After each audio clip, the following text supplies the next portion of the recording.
Greetings, everyone. I'm Lance Dunahoe, and welcome to this edition of DFW Real Estate's Best Podcast, where we introduce you to the top producing agents and their vetted business partners, the real movers and shakers in DFW Real Estate. And this week, as always, we have some amazing guests. A title escrow officer who is known for her consistency, her authenticity, her sense of humor, and also known as Wonder Woman, the Vice President, Manager, and VP of Alamo Title in Southlake, Miss Amy Mays. And her very special guest, an agent who ranks in the top 500 in North Fort Worth real estate year after year, broker and owner of the Martin Realty Group, Miss Shannas Martin.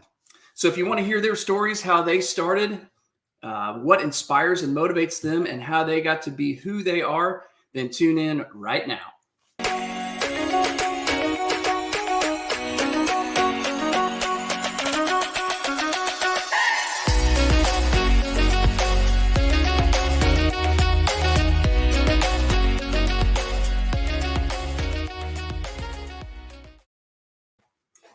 Welcome to DFW Real Estate's Best Podcast, brought to you by Real Producer Magazine.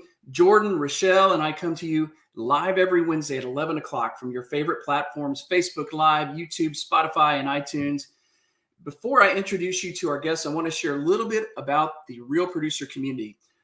RP is a national magazine in over 100 markets across the country. In DFW, we have 3 magazines for now. We're launching our 4th publication, Fort Worth Real Producer, this summer. But essentially, we have these magazine communities made up of the top 500 agents and their vetted business partners, the favorite people that they work with. And I'm really excited because these best agents and best businesses that they work with, we get together with them and share their stories with you. And today we have a great show with 2 of my favorite Real Producer influencers, Amy Mays and Dana Martin. But before we bring them on and before we get started, our podcast is powered by Lyndon Wilson and The Difference. The Difference radio live stream podcast provides video branding and digital business development solutions for small business owners and entrepreneurs locally and statewide.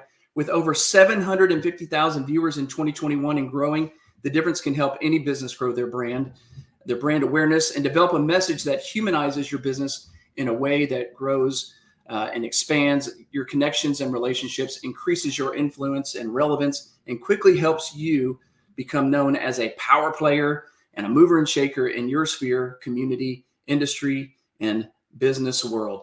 So with that, I would like to start the show and invite our guest, Amy Mays and Dana Banana Martin. I had to say it, sorry.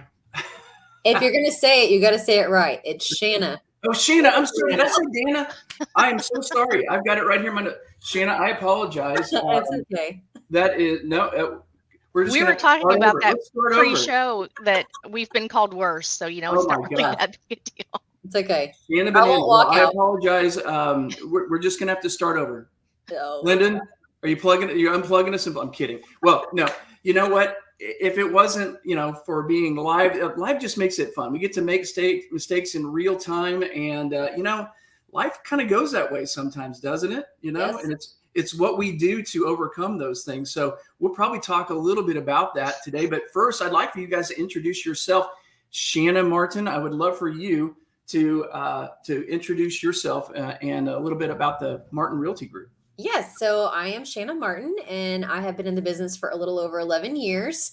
And I started my company, Martin Realty Group, 4 years ago. Actually, yesterday was our 4-year birthday. So we had a super fun happy hour to celebrate our birthday. But I've got 20 agents. I've got a full-time marketer. I've got a full-time office assistant, transaction coordinator, personal assistant, which is my sister, Ashley. She's amazing. And I have my husband that works kind of on the back end side of things. So that's us. It's funny how you said that. And then I have my husband. Yeah. Well, no. He's awesome. He's awesome. He is why I am doing what I'm doing today. So yeah, he's awesome. Isn't that great when we got good people standing by us to let us do what we do? So, well, welcome to the show. Amy, tell us a little bit about yourself and Alamo Title in Southlake. Okay, so it'll be 3 years on May 1st since we've been at Alamo. I brought my team with me when we started this new branch in Southlake. I've been in the industry for 28 years as of January, and I've done almost every job of the title industry. The only thing I haven't done officially is HR and accounting, even though as a manager, I do both of those things. But I've worked in curative, I've worked in policy, I've worked in exam, sales, assistant. I started as a receptionist with a, hey, do you want to go do this until you find a real job? And I was like, sure, sounds like fun. 28 years later, I'm still waiting to see what I want to do when I grow up. So Wow. I love it. Well, we want to hear more about that. I kind of go back to our intro because I think it's appropriate.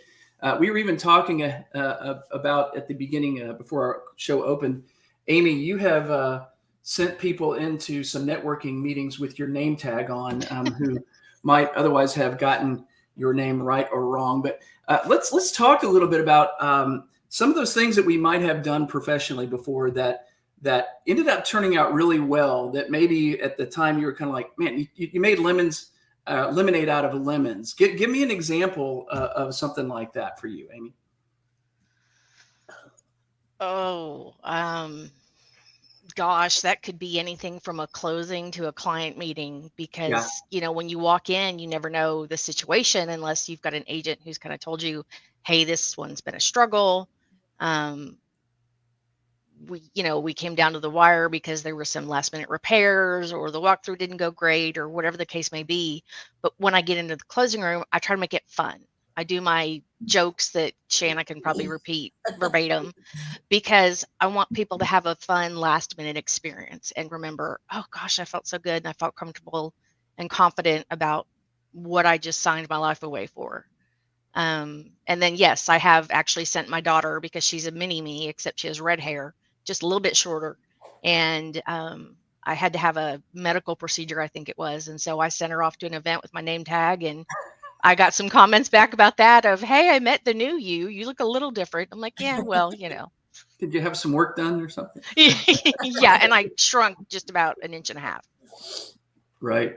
Oh, wow. Well, that's great. Well, Shanna, give us an example of how you've turned something around, turned something into a positive. And then I do want to talk about your closing, what a client could expect with the two of you. Yeah. Oh gosh, I would have to say some of my listings that I walk into that you're like, oh, I don't know. Again, have to watch my face when I walk in, but I feel like some of these have turned into nightmare situations that have turned into great listings and points that I talk about today of what not to do with my agents. So I've got 2 or 3 listings in mind that I walked into that I still tell the stories to this day that please do not do this, or please do not say this, or just different tips on how to compose yourself when you walk into someone's home. Well, can you share some of those tips of what not to do? What do you tell your team? So I'm just not going to tell you my secrets about my facial expressions, but if you have a code word, if my face gets out of control, people know there's a code word to say, and I know to change my face. And so, because my face tells all.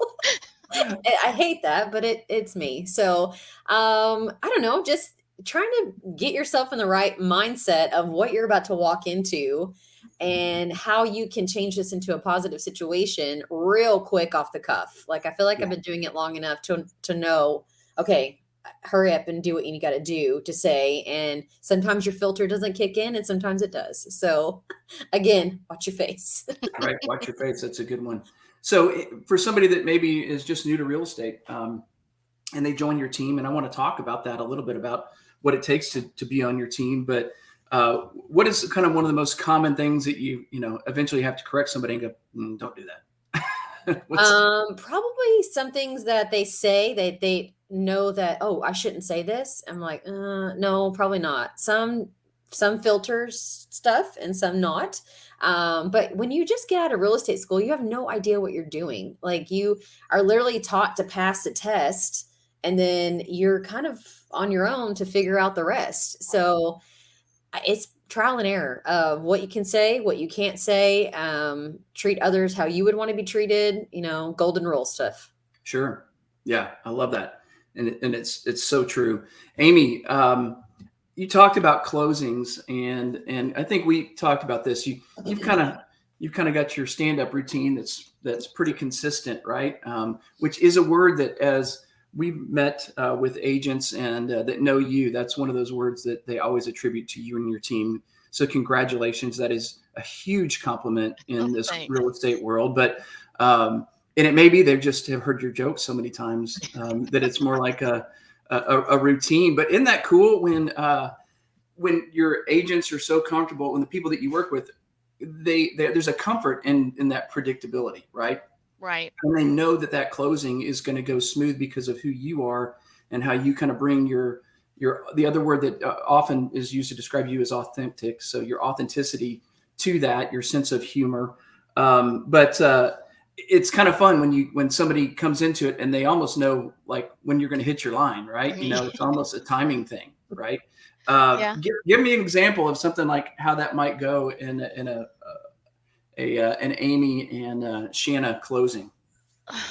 Well, Do the red car Ferrari one. the red car Ferrari. Yeah, remember my lender promised me a red car for when we get to the loan agreement addendum. Yes. And I tell them that there's no unwritten verbal agreements between you and the lender, which means that new car they promised you, that's gone. Yes. We get to the signature name affidavit, and I'm like, this shows all the names pulled from your credit report. Pet names and non-pet names don't count. You cannot add them for one another. Because I've learned way too much about buyers over the years. Some of the names I've taken home to my husband. He does not appreciate them. And some of them we just kind of laugh at the table about. But I would say that the proof of how consistent I am in my closing is that Shanna actually had to close her buyers with a different title company, clearly not with us, during COVID. And they threw the docs at the people in the car and said, text me when you're ready and I'll come back out and get them. And so first time home buyers, they're sitting there going, oh my God, what am I signing? And so Shanna's like, okay, I'm going to channel Amy. I'm going to channel Amy. And we did. That was the most interesting closing ever, sitting in a car and trying to do closing paperwork. And that was the first thing she did when she was finished. Is she called, she goes, thank you for saying the same thing in every closing, because now I know what to say to people when I've got a closer who won't explain anything. Wow. And even going to the table, I've heard several agents say that they get docs shoved across the table from the escrow officer and they're like, okay, sign and date where it has your name. And I'm like, how do you, I kind of joke, but I'm like, how do I have competition when people present themselves that way to clients? Because this is the largest financial transaction they're going to ever do in their life. And it's the most emotional financial transaction as well, typically. So I at least give what I call the Reader's Digest condensed version, because I can't explain it because I'm not an attorney, though I play one behind the scenes every once in a while with the condoning of counsel. But I don't understand that. You know, I have to feel like I've done for them what I want someone to do for me. And that's my big on working all of the files is we take accountability for our actions. Whether we've screwed up, we'll own it. But I want the file done as though it was our personal file and how we would want it handled. So I think that my team's really good about doing that. And that's why they're on my team, because they're good people. I second that. That's why she's my home base, because I know that we make a good team together, and I know I can call her on the weekends. And I mean, I'm pretty sure I've called her when she's about to have surgery and she answers her phone too. So not knowing she was having surgery, I would never do that on purpose, but just ask out of the blue questions, you know, tell me something about this deed, or how do I do this scenario? But she's always there, and her team, for us anytime we need it. So she's awesome. And I appreciate the way she closes, because she does explain things in layman's terms that actually humans can understand what they're actually signing. So I'm very sad when I have to go somewhere else, because you just don't ever know how someone else is going to close. And so true. I've learned a lot of verbiage from her of how to explain forms. And I feel like if you ever get sick, let me know. I'll just come and step in for you. My team might take you up on that every once in a while. Just give her a name tag. Yeah. Yes. True. Yes. It's in my top desk drawer. Okay. Awesome. Okay. Well, I love what you're saying, because it really reinforces something that we hear consistently with the real producer community, because the partners that have been referred to us, the Alamo Title, Southlake, Amy, your team, they've been referred to us by other top agents.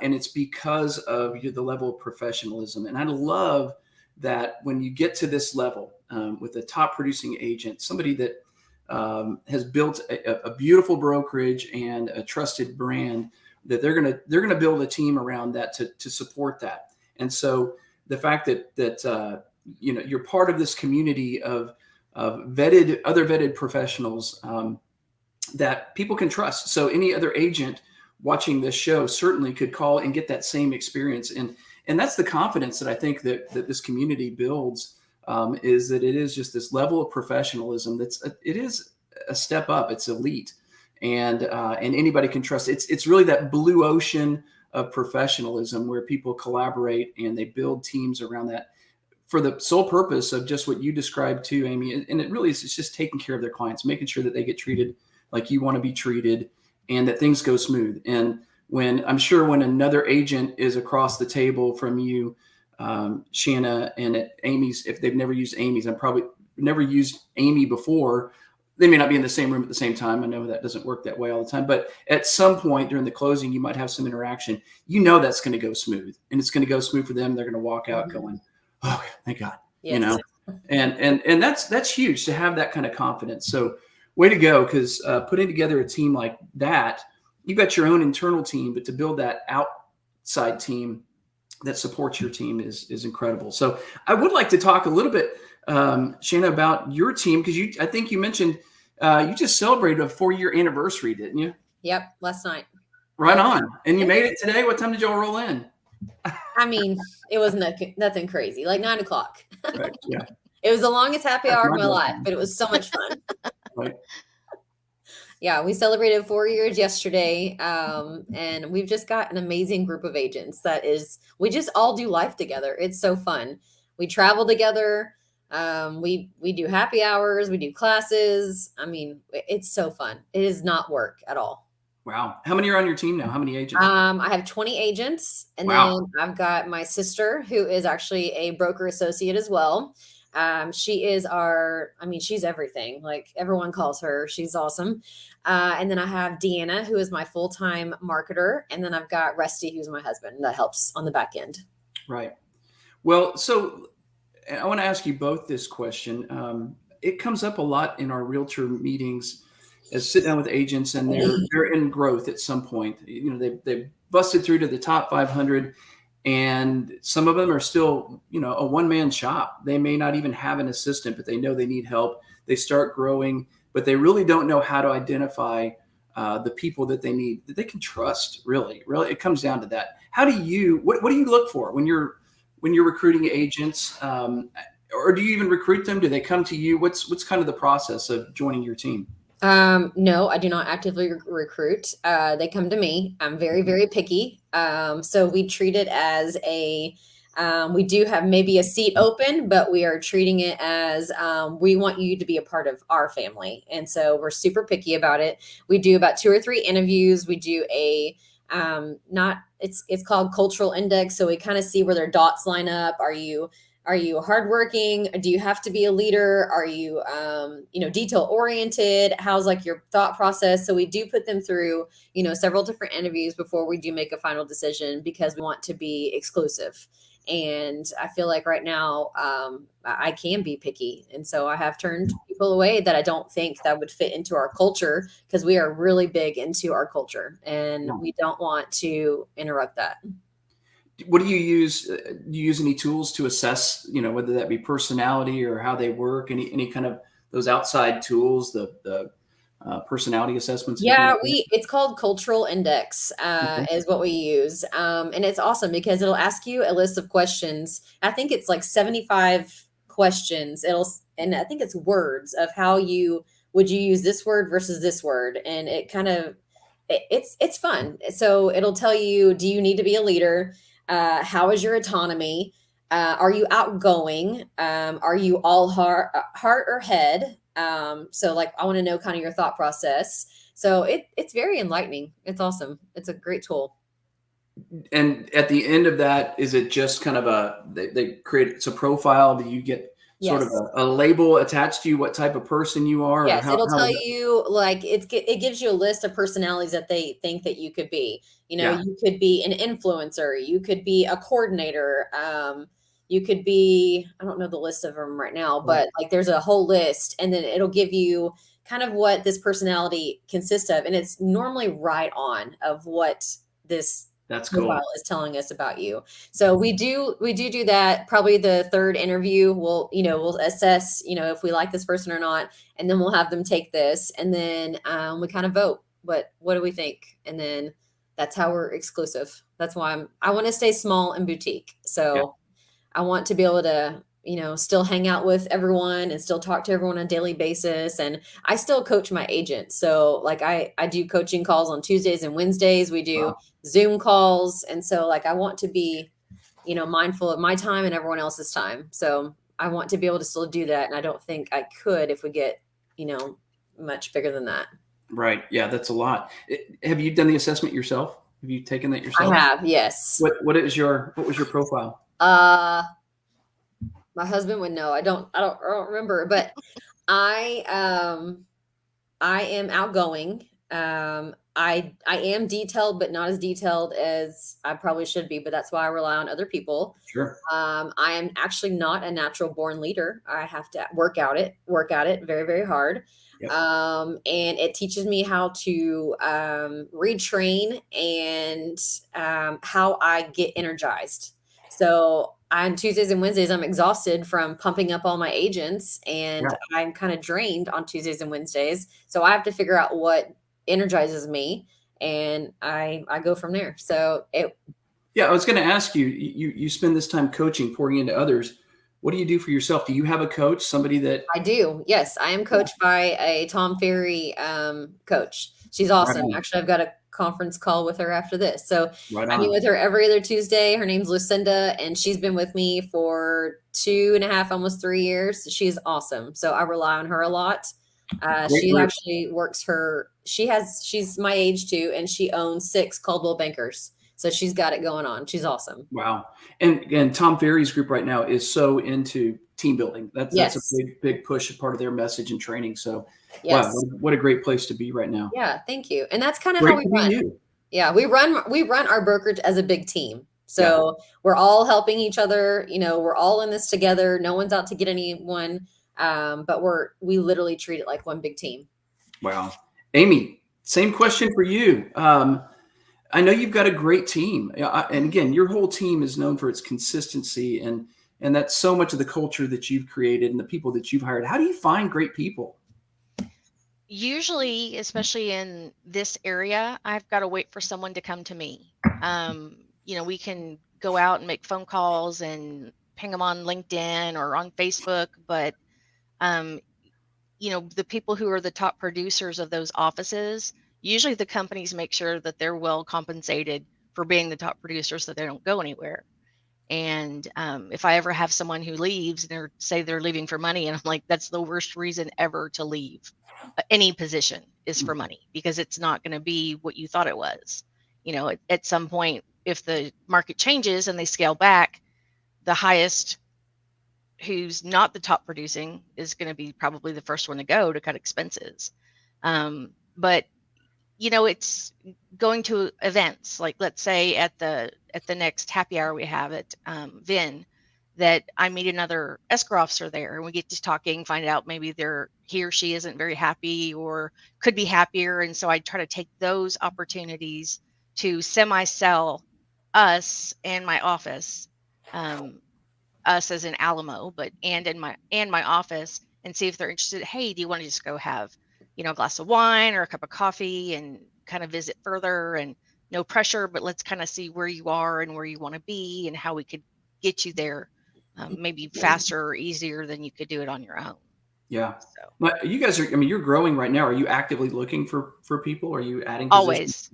always Anything in particular? escrow officers, and we'd Oh, like someone who has some business, but Dana, our sales rep, she's ready to get people growing with their business. So we've right. got Jessica Bays, who's my other escrow officer right now, and we're actively building her business more and more. And the more closings she has, the more she's liked and the more she's known. So I don't think it's going to take long for her to be probably surpassing me, which I'm totally fine with. I'm okay with it. And then Ashley is my junior closer. So she'll kind of step in if Jessica or I are out of the office and we've double booked or triple booked. She'll step in and sign people up. And so then she's going to be my next person to grow. And then we'll have to add an assistant at that time. But if we got someone who's got business and wants to make a change and be in a fun, office group, then, my information's on the feed down below. Feel free to reach out. I love it. Well, you said something, and I think a lot of leaders they get to a place where they realize that ultimately they do need to find somebody to replace themselves in certain positions. And that's tough because as the owner, as the VP, you wear a lot of different hats. And sometimes it's like, what am I going to delegate out? What's most important to me? What's my strength that I need to be focused on, right? And I'll just ask you, Shanna, what right now, what is your strength? What do you think is the most important thing you should be doing every day? And let others do the other stuff. Yes, I have been terrible at delegating, but I've gotten so much better. You can ask Ashley and Deanna, but I do cultivating relationships with my agents. Like I love talking to them on a one-on-one basis. I love taking them out for lunches, just cultivating those relationships with my agents and getting to know them on deeper levels. And that's really, I love that. That's one of my favorite parts of my job is just having fun and hosting with them. And I actually do a big trip every year in January for people that qualify. So I've taken them to Mexico 2 years on a cruise. So whoever qualifies, and at my whole brokerage, they're all competitive, which is, I'm very competitive, but I don't play. But it's amazing to see the competitiveness and who made the boat first or who made the trip first. And, they all want to know secret information of where we're going, or it's so fun. I just love cultivating and speaking with them on a one-on-one basis and, knowing about their kids and, what's going on. And that's one of my favorite parts. I feel like I'm really, really good at that. And I'm sad if I don't get to talk to them in a matter of days. And it's just like, oh gosh, I wonder if they're okay, but they're fine. It's fun. This is one of my favorite parts. Yeah, I totally agree. I'll tell you what, one of the biggest mistakes, and I'd like to hear some of y'all's mistakes because I'm going to share a big one, but I delegated out a lot of those relationships internally with my team at one point. I was growing and it was one of the biggest mistakes of my life. Losing touch and not being connected to my team. I think as a leader, there's a line, right? There's a professional line that you want to maintain, but ultimately, people, if they don't feel like they're part of something, they're gonna be looking for something else. So retaining them, you call them the golden handcuffs. A lot of it isn't monetary. It's knowing that they're seen and that they're heard and that their input's important and that there's opportunity for growth and recognition, right? Amy, what do you do? How do you grow your team and your people, develop them professionally? How do you guys recognize the leaders on your team? Well, usually the leaders just kind of set themselves apart in some way. They leaders come out and you can see it. There's no real way to describe it because it's not the same for everyone, but they somehow set themselves apart from the rest of the team. And so you start adding a little bit more. And like Shanna said, delegating. And I'm real, like it's my file. And I've had to learn how to delegate more too. And so some of the things that I used to take on individually, I've started passing off to my assistants to give them the opportunity to learn how to do those things, like curative matters, federal tax liens, which are so much fun to deal with, or, divorces where the people aren't amicable, which I've had a lot of really amicable divorces lately. It's been odd. They're like, oh yeah, we'll both come to closing, no big deal. And I'm like, okay, am I on like candid camera? Because usually they're hating each other. And so I give them more responsibility and teach them how to handle that. And I'm always here if they have a question, and they know that. I had a conversation with Jessica yesterday about how we're going to look at the workflow. We've got to do that and make sure that it's efficient for everyone. And for her as well, because she doesn't have as much business as I do, I didn't want her to feel like her assistant was being taken from her, that, we were just trying to allocate everything so that there's not one person who's more overloaded than another. And she said, I don't worry about you. She said, I know I can come to you and talk to you about that if I feel that way. She said, but I know that you're doing what's best for the office. And I'm like, oh, okay. Okay, good. Thanks. That makes me feel good. Isn't Because that not great? everyone, feels that way. And Yeah. you can't always put a finger on it. You do your best, but there's always going to be something that bugs somebody for some reason. And that's kind of like the little tack in the shoe that, every time something else happens, then they get more upset instead of having a conversation. Then they just wait and they explode, and it goes badly usually for everyone. But I haven't had that happen in a really long time, which is good. So It does feel good when one of your employees recognizes what you've created and the culture and the community, because it's that unspoken thing, but it takes so much work to make things right in the culture that you've created, and to keep people happy and motivated. And so I love that. Just those little tidbits, like my 17-year-old son. He'd give me a hug like once a year. My 15-year-old, always, he's real affectionate. But that one little hug from my 17-year-old, I'm like, oh, he still loves me. It feels so good, to have that interaction and to know that even if it's quietly appreciated, that it's appreciated. And that's great. I think we still, we built our businesses and our teams because we love people, and we love and of course we're entrepreneurs and that kind of thing. But that little bit of recognition sure does make it worth it. So, well, great job. Well, thanks for sharing all that. There's a couple other things I want to get to. Amy, you described a lot of things. I know that, most of the people in your office consider you Wonder Woman. I'm wondering why. What is this Wonder Woman thing? well, I'm not sure if you can see any of the things on my bookshelves back there, but I tend to have a collection of Wonder Woman Funkos and miscellaneous things problem. I have an addiction to that. I have this poster that says being Wonder Woman is a state of mind. So I have that right outside my door because, that helps remind me that even on the bad days, you've got to, push through and make it good. And it's really it's turned into kind of a joke of anything Wonder Woman, someone will get me a little mask or a little, cake topper for my birthday or something funny like that. But I appreciate that. I like it. Yeah. So it's just kind of, I don't know, that's the nerd in me that comes out. But Well, it's not all Wonder Woman though. Some of it's like Disney and whatnot.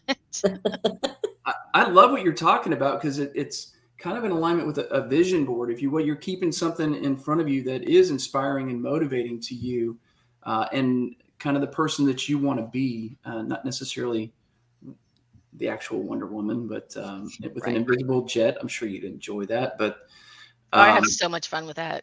yeah, but that to have that in front of you kind of remind you of who you are when you walk in your office and who you're going to be for that day. How else do you stay inspired? How do you take care of yourself? What do you do? Unfortunately, I'm a workaholic. Like Shanna said, I've taken phone calls on my way in for pain management procedures, which I have to go under because they inject steroids in. And so it's just something that I've had to deal with for several years because I have complex regional pain syndrome. And so I don't announce it to everyone, even though I just did, but I just don't want people to be like, oh, are you okay? Are you, I don't want the pity. I don't want, it's something that I have to do and I go on and do it. But I have the guilt of being away from the office. And if the phone rings, if I haven't been wheeled back yet, then I'm taking that phone call or returning that text. And I think, COVID kind of took that away a little bit too, because we go out to movies. My daughter and I are very close. And my husband, when we can drag him out of being a hermit from the house, we'd get him to the movies too. And then my daughter and I also do a lot of concerts when they come in. And so that's a lot of fun. And Yeah. I kind of wait and, it builds up and then I get to go do something like that. And then that makes me happy, keeps me happy for several days and kind of gives me the the energy and the want to keep going on, because I know that I can't pay for those concert tickets if I don't have a job. Right. Yes. Who are you seeing this year? Anybody that you've got tickets lined up for already? I'm gonna go see REO Speedwagon. Right on. That's a I good just one. saw the Fort Worth Symphony Orchestra do the music of Queen, which was really cool. Wow. And saw Alice Cooper earlier this year with my daughter. It was our Oh, fourth how time seeing cool. him. Fourth time? Fourth time. Oh my God. His show doesn't really change, but he is really the epitome of an entertainer. Like, he goes up there and he's all, I'm Alice Cooper, but he's the coolest guy ever. I know like 3 people who know him personally, and they're like, oh, Uncle Alice, because he's Right. so laid back and so easy to talk to and just a normal guy. And I think knowing that makes me appreciate his show even more, because he can change into being the performer but still be himself. Yeah. So Wow. I love it. Love it. Shannon, what do you do? How do you take care of yourself? What do you do for fun? Yeah. So I love concerts too, just as much as she does. Yeah. Yes, I What's probably coming go up? on once or twice a month, maybe, to a concert. Yeah. Yeah. My daughter just got me Little Big Town for Christmas, which we Oh, did cool. that last weekend. Super fun. Gonna go see Katy Perry, Elton John, Shania Twain, Backstreet Boys twice. Nice. Yeah, it's gonna be a great year. Love it. And I love to travel. That's how I recharge. I cool. love to travel. Everyone Yep. makes fun of me because I love to travel, but YOLO, why not? That's my motto in life. Right on. So, any big trips planned for 2022? Cabo in September. Nice. I'm hoping to go to Disney again. I'm a huge Disney lover. I go all the time. Love it. Vegas. I think that's it for right now. So Right on. yeah. I so love it. nowhere special. Yeah, nowhere special. My wife and I, we try and hit a concert once a month. I'm going to see, you're going to laugh. I'm going to see the Sons of the Pioneers on Friday night at the Arlington Music Hall. My dad and I used to listen to that old Western swing music. Oh. And then we're going to see Bob Dylan next month, and then The Who. Awesome. So some good shows coming up. But yeah, I'm right there with you. It's just great to hear live music. Again, Yes. I think we missed that. So For sure. Amy, I know that you're a big cat lover. I'm kidding. Actually, I do like cats, but okay. I'm a cat and dog person. Oh, you are? Okay. I just know your Facebook page is covered in dogs. What's up with that? So my goal in life is to retire with 100 acres and rescue all of the animals, because of all the things I'm a bleeding heart about, it's animals who have been just, owner surrendered, dropped, left on the side of the road. I don't understand how human beings can be that way. And animals are so loyal. The last dog that we rescued, they called her the pancake dog, because she was terrified of everything, and she'd flattened herself on the floor to be as little as possible, because she didn't want to be noticed. So we have no idea what happened to her, because she was at the Dallas shelter, and then she went into a rescue organization, and then we went just to meet her. The foster mom was like, you're probably not going to get her, but I'll let you come meet her. And I said, okay. So we had a conversation on the phone for about an hour and a half, and I told her about our German Shepherd who had confidence issues because she was owner surrendered after having a broken tail and got hit by a car, and her owners just went, we don't want to deal with it. Left her at the emergency vet. I saw her on Facebook, showed my husband. I said, we're getting this dog. And he said, yeah, okay. Because up until that point, he was like, no, we have one dog. We don't need two. And I was like, no, we're getting her. He's like, okay.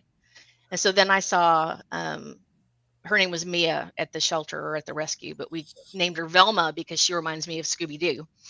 And when we went to meet her, she ran out of the door, looked at me, and ran straight to me. And the foster mom was like, what the heck? And I said, she knew I was her mom.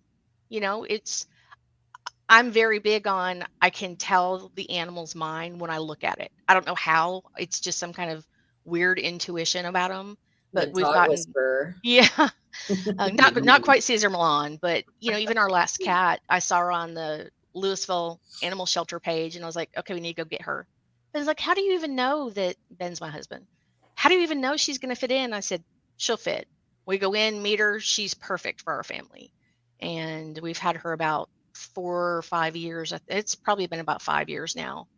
I have a hard time remembering how old my animals are. And then I've got my old lady Mags, who's 14, and she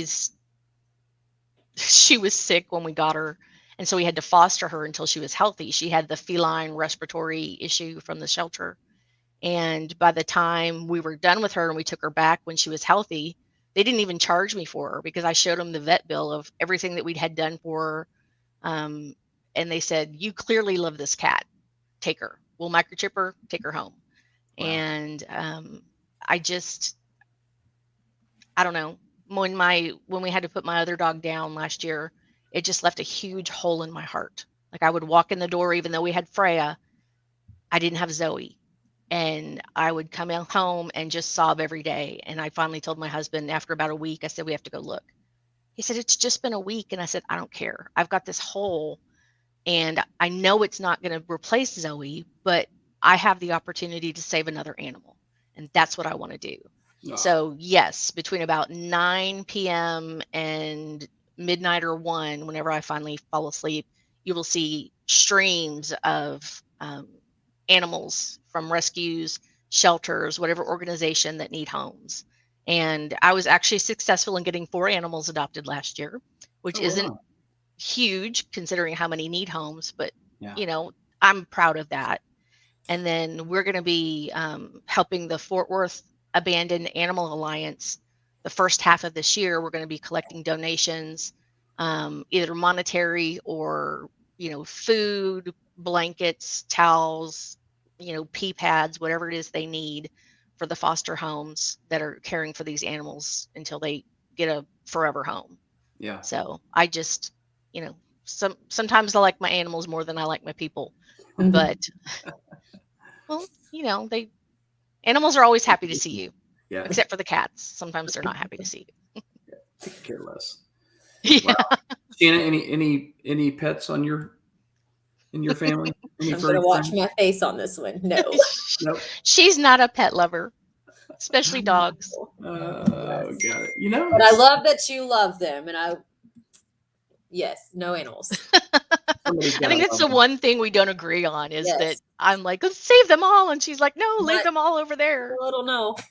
Well, isn't it amazing when you see somebody, and I'm sure for you, Shanna, you're like, that just seems crazy, and it's the same when you see people that adopt children, and if you have children, you're like, "Take mine," No, but just the people's heart, different, the thing that makes people, really motivates them, that really is that thing that touches their heart, whether that be pets or children or taking care of old folks. I think it's amazing. And I love that you guys don't see eye to eye on that, but love each other for that too. That's great. So, wow. Well, I know, Amy, you also were talking about your daughter and your family. Didn't she just recently have kind of a milestone thing? She did. She passed her real estate exam on the first try. Right on. They give you, I guess, 4 hours to complete it, and she was done in an hour. So when she turned her test, the professor said, "That was pretty quick." And Taylor said, "Well, is that a good thing or a bad thing?" And she said, "Well, usually it's a good thing, but wait till you get to your car to check your score because it's all computerized now." And so she texted, she was on her way home, and I held it until she got home. I'm like, I'm not going to ask her because I want to be excited. And sure enough, she comes in, she's like, "I passed." I was like, "Oh my God, that's great." So she is going to be, or she's officially licensed now with Berkshire Hathaway up in Keller, because that's where she was working as an admin assistant anyway. And they have been tremendous to her. Very kind. She was supposed to be seasonal part-time. And that was 4 or 5 years ago. And so it turned into permanent part-time. And now she's going to stay there just because they treat her so well. I've called the broker before and thanked her. I've said, Taylor would kill me if she knew I did that. But I'm like, I just appreciate how nice you are to my kid, because, that's a mom thing. Yeah. Is, especially in our industry, it can be brutal. Mm-hmm. And to have someone who is really genuinely nice to your kid and takes care of them, you can't ask for anything better than that.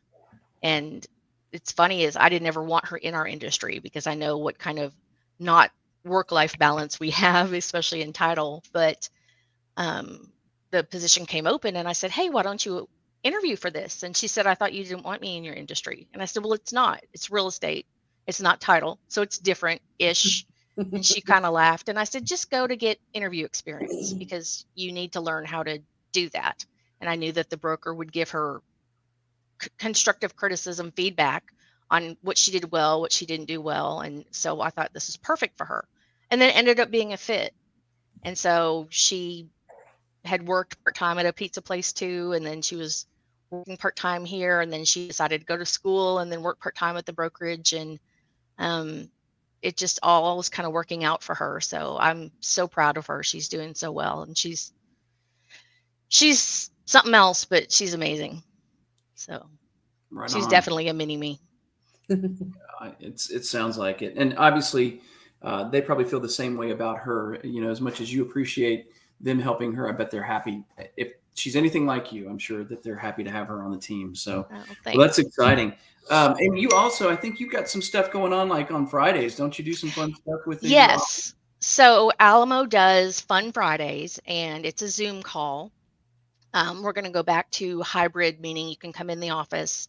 We're waiting for corporate to remove the COVID ban because you can't have more than 10 people at any gathering right now. But after the end of the month, we'll be able to have people in the office for the Zoom call.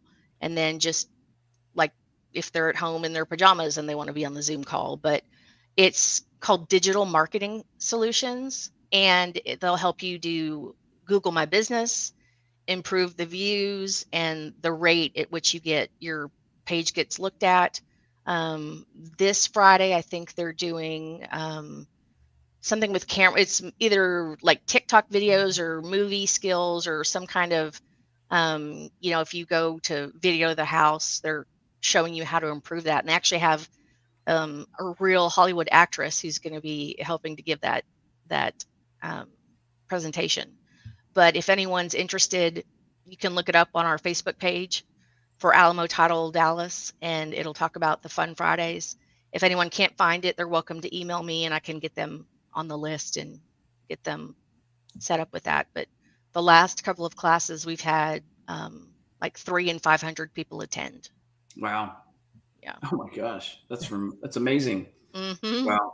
Well, and then you guys also, Alamo Title Southlake is one of the premier sponsors of our upcoming North Fort Worth Real Producer event on March 3rd at the Hotel Vin. So thank you so much. You're welcome. For being our sponsor. We're expecting over 250 of the top agents and our partners there. So it's going to be a blast, a great time to get together with your peers. Shanna, it's amazing if you've been to our events, when you have people like yourself that are in the top 500 and the partners that are in that room, it's a different conversation than your typical networking event, right? It's just the conversations are a bit more elevated and it's more like a mastermind with a fun atmosphere and for sure cocktails and snacks.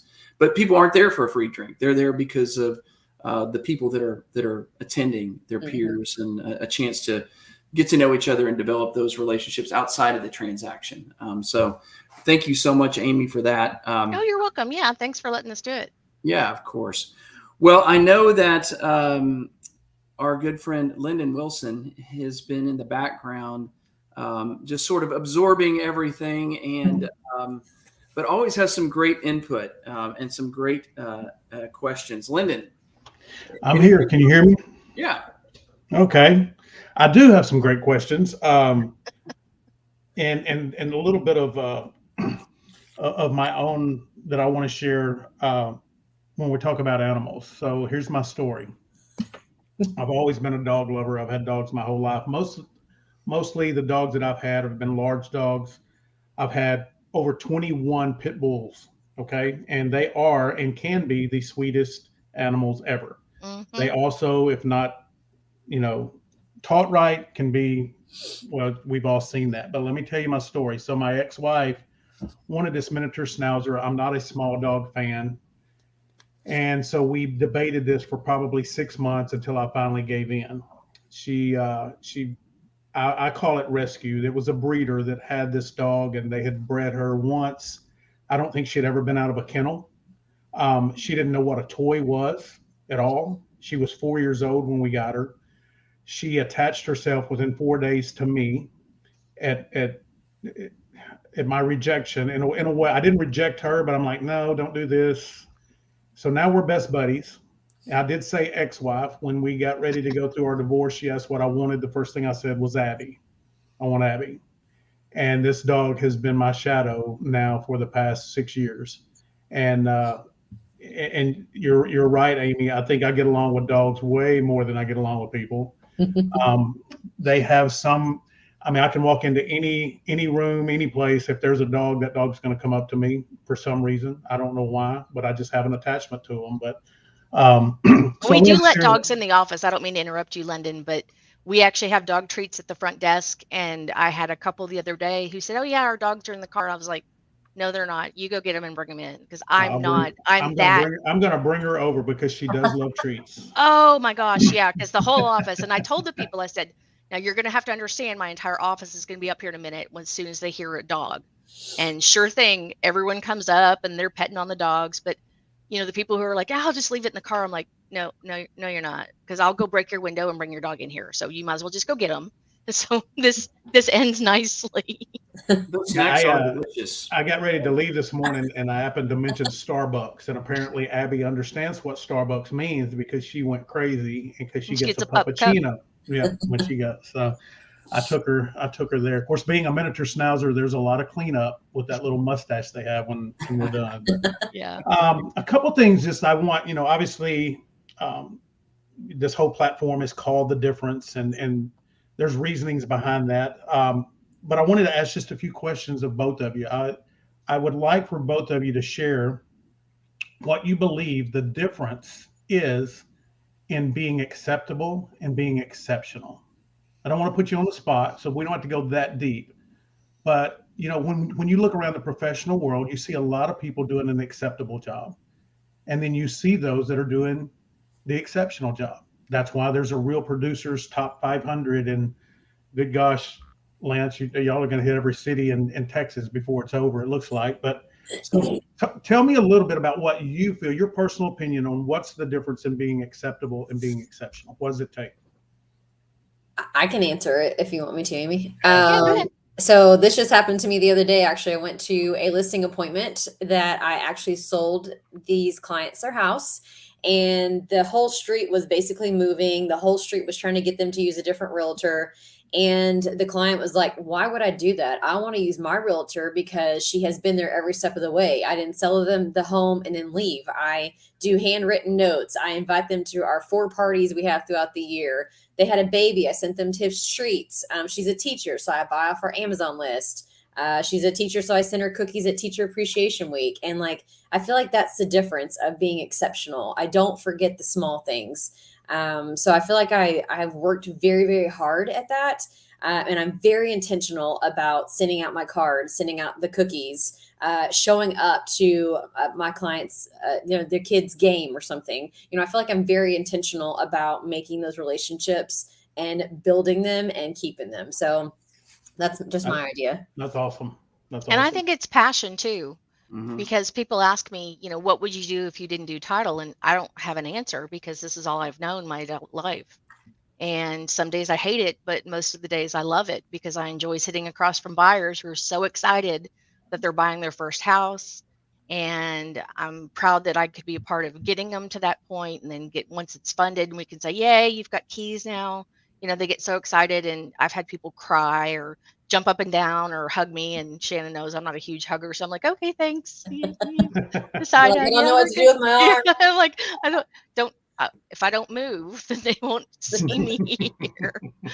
But I think it's the passion because especially if we've got something dirty curative, something that's old or needs to be dug into, then that's where I get excited because I'm like, oh, let me go in and investigate this and get it figured out and make it where we can get it closed or figure out why we can't close it. Usually we don't have files we can't close. It's just a matter of what we need to do to get it cleaned up in order to close it. Yeah. I love think, that. I'll add to that if I can, because yeah, I think absolutely, Lance. what you also kind of said there's a genuine curiosity too. That you really want to know, that you're curious about growing and learning for your own benefit as well, but also for your clients. So there's an intentionalism, I guess, to that, a curiosity that comes with that. So like on my inspection team, I love hiring guys that they're not just going to write something up and not be able to put A and B together and see, what they want to know why. And it's like they're inspecting for their mother, they really want to know, but they're also curious because they want to develop as people, as leaders on our team. And I see that with the agents as well. There's just a passion, as Amy said, and intentionalism. Is that a word? Intentionalism? Sounds good. An intention. It can be a word. We'll make it a word. Make it a word. An intentional curiosity that is driven by passion. I think that is really so critical. When you find that person that has that, they're unstoppable. Right. I agree. Great stuff, y'all. Here's my next one. Who or what has made the difference in your career? Ooh. Is it a coach, a mentor? Is it a situation? Is it a process, procedure? What is it that if you were thinking right now, that's made the biggest difference in where I am today? Who or what would that be?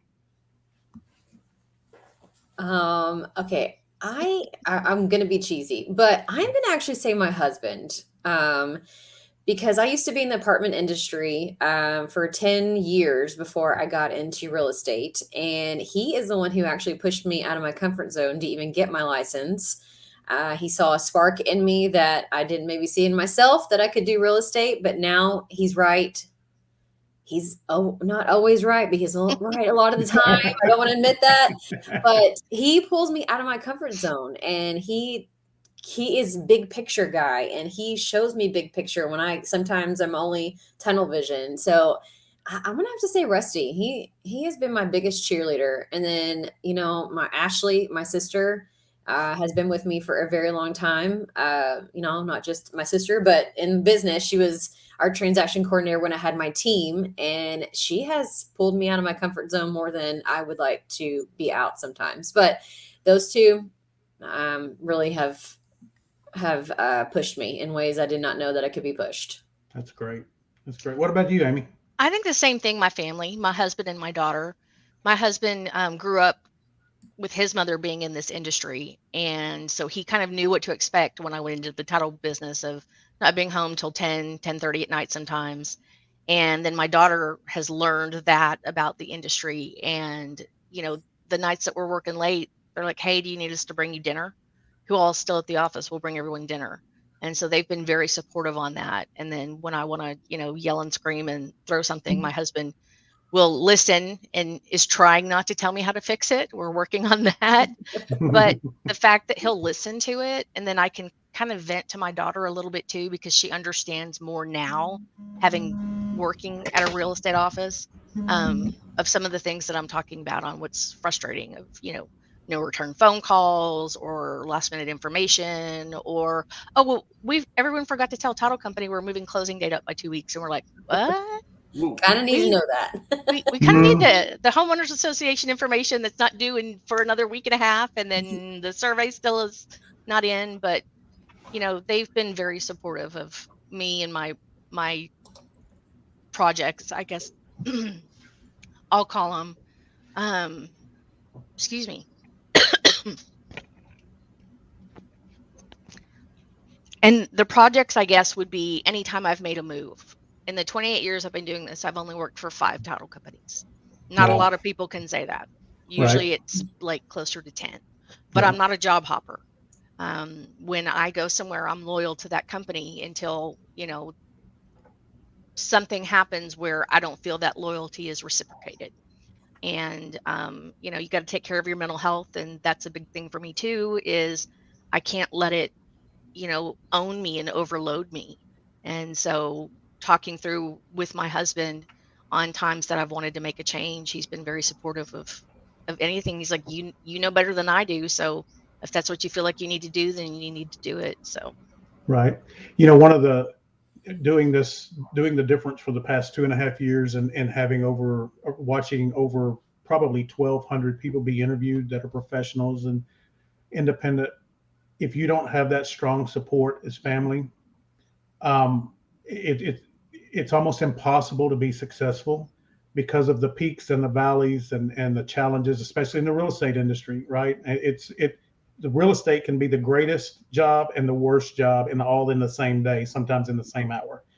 And if you do not have a strong support system behind you and something that you love and you're passionate about, it's hard to hang in there. And I see so many businesses start to crumble and just people give up because the ones around them can't handle what they're going through. It's sometimes hard to see that emotional roller coaster when you love someone so much, and having that support and that encouragement and Shanna, what you said, being pushed. Okay, Mhm. we all need to be pushed. We may not want to be, but sometimes we need to be, and to have the people that love you enough to know that they see that much in you that they can push you to be a little bit more. I think that's awesome. So, Lance, that's about all of our time, but Right I'll on. let you close us out. Yeah, real quick, for Shanna and Amy, how can people find you? We see your information below the screen there, but anything else you want to share? How can they find you? We have a Martin Realty Group DFW Facebook page, and we have giveaways once a month, and we have 4 events throughout the year. So be looking on our event page for that. Right on. Amy. And then we're on Facebook as well. It's Alamo Title Company, South Lake, South Lake. They can find us. And then just without the South Lake, they can find the whole company information.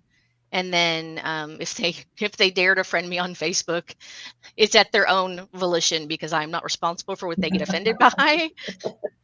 Tend to have a dark sense of humor sometimes, most of the time. But, I try to keep it all in good fun. Yeah. Yeah. Well, thank you again to our very special guest, Miss Amy Mays and Miss Shanna Martin. And thank you for watching and listening to DFW Real Estate's best podcast today. You can find us here every week at 11 o'clock. And until then, vaya con Dios. We'll see you next time. Thanks.